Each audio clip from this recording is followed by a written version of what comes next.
پاکستان میں 2018 کے عام انتخابات کی آمد کے ساتھ ہی سوشل میڈیا پر بھی اور انتخابی جلسوں میں نازیبا زبان کا استعمال تشویشناک حد تک بڑھتا چلا جا رہا ہے۔ ایسے میں ایک حوصلہ افزا خبر یہ بھی آئی ہے کہ الیکشن کمیشن نے نازیبا زبان استعمال کرنے پر پرویز خٹک، ایاز صادق اور مولانا فضل الرحمان کے جوابات کو مسترد کر دیا ہے۔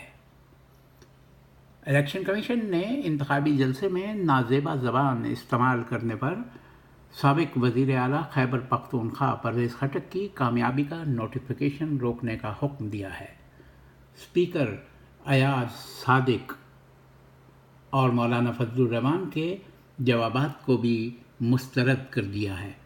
چیف الیکشن کمشنر کی سربراہی میں 4 رکنی کمیشن نے کیسز کی سماعت کی۔ سابق وزیر اعلیٰ خیبر پختونخوا پرویز خٹک کے وکیل بابر اعوان پیش نہ ہوئے، تاہم ان کے معاون نے جواب جمع کرایا جسے الیکشن کمیشن نے مسترد کر دیا۔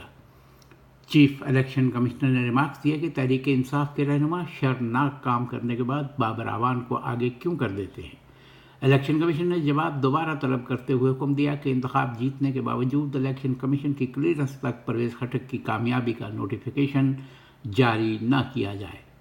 دوران سماعت چیف الیکشن کمیشنر ممبران نے ریمارکس دیے کہ اسپیکر قومی اسمبلی نے بادی النظر میں ضابطہ اخلاق کی خلاف ورزی کی ہے۔ انہیں اپنے الفاظ پر ندامت ہونی چاہیے۔ لوگ جوش و قضاوت میں کہاں تک پہنچ جاتے ہیں۔